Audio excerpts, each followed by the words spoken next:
Okay, let's dive right into this explainer. We're breaking down some incredible insights from communications consultant Anna Ekblom. We are literally more connected than ever before, right? Yet somehow, we're growing further and further apart. To really understand why that's happening, and to figure out where artificial intelligence fits into all this, we first need to take a hard look at how we fight. So imagine this. You're chatting with your partner about something pretty minor that bugged you. You start with what feels like a simple question. Hey, why didn't you text me last night? They say they were just busy, they forgot. Then you counter with, well, it takes 2 seconds to send a text. And boom, they fire back, why are you being so controlling? Just like that, in the blink of an eye, a simple question escalates into this completely heated defensive battle.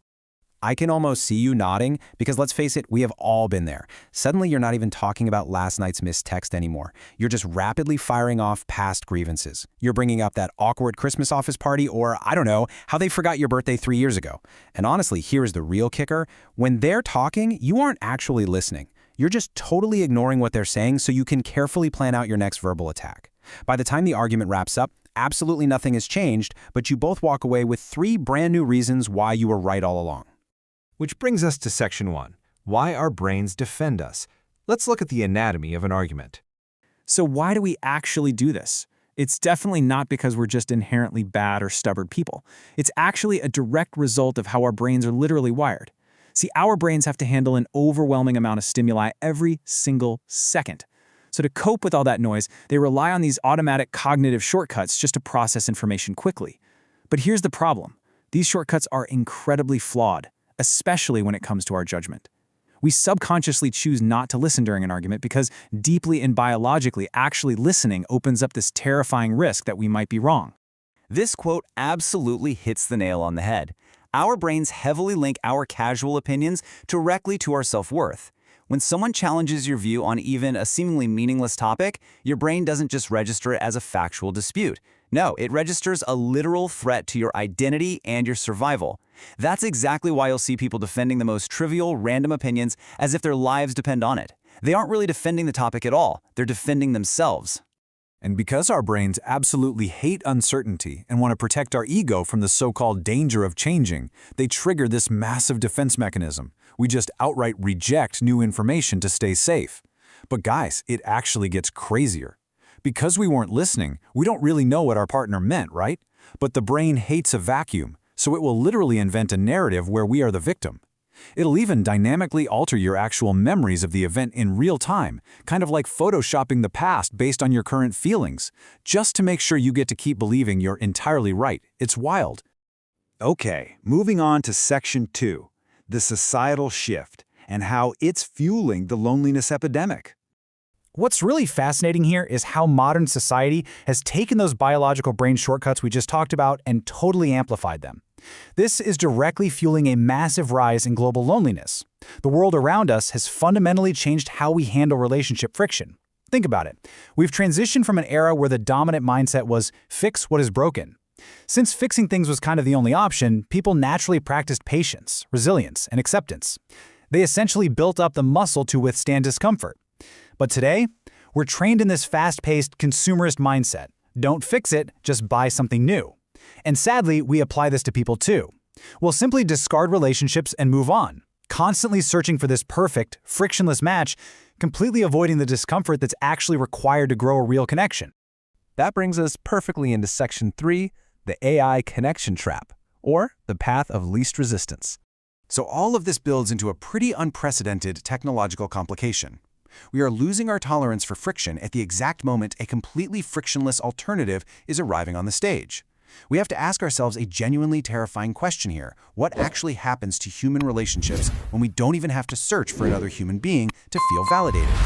Like what happens when society makes avoiding relationship discomfort easier than it has ever been in human history?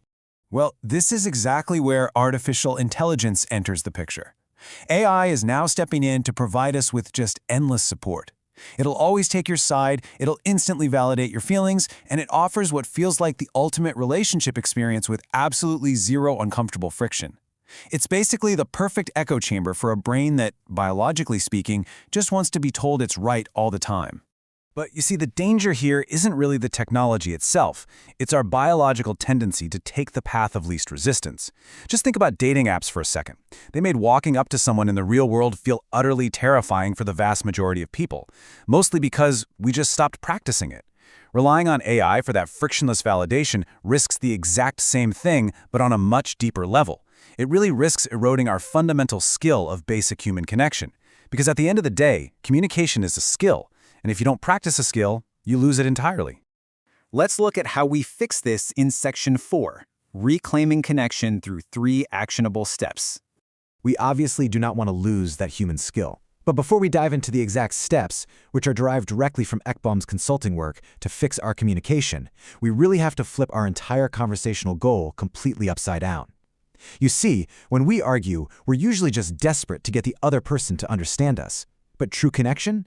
It requires us to stop demanding to be heard and start actually giving the other person our full, undivided focus. Really, attention is the true currency of connection. So by following these 3 specific steps, we can consciously bypass our brain's defensive shortcuts.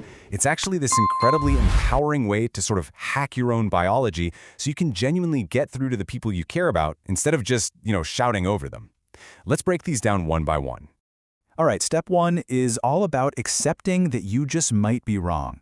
We're using this famous philosopher's approach here to remind ourselves to actively doubt our initial interpretations.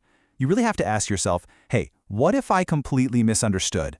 You have to consciously remind your brain that your opinions are just things you have. They are absolutely not who you are. Decoupling your self-worth from the topic is a game changer because it makes it neurologically safe for you to admit you might not have the whole picture. Moving right along to step 2, we have to stop guessing. To simplify the world, our brains love to just assume, like, oh, if they believe A, well then they must believe B. But guys, we are terrible at interpreting each other. So instead of telling someone what they think or declaring, well, that'll never work, try replacing those judgmental statements with genuine, curious questions.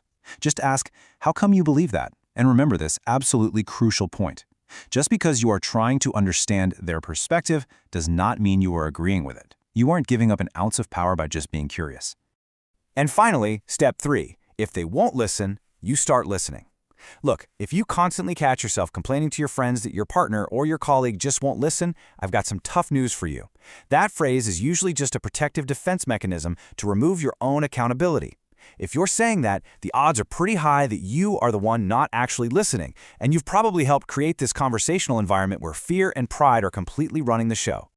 But here is how you turn the whole shebang around in just 10 short minutes. Start by leading with genuine curiosity, no hidden motives, for just 1 minute. Then, just watch as they start to warm up. By making them feel truly heard, you actually disarm their brain's biological threat sensors. Then, once those defenses drop, you gently ask, hey, can I share my perspective now?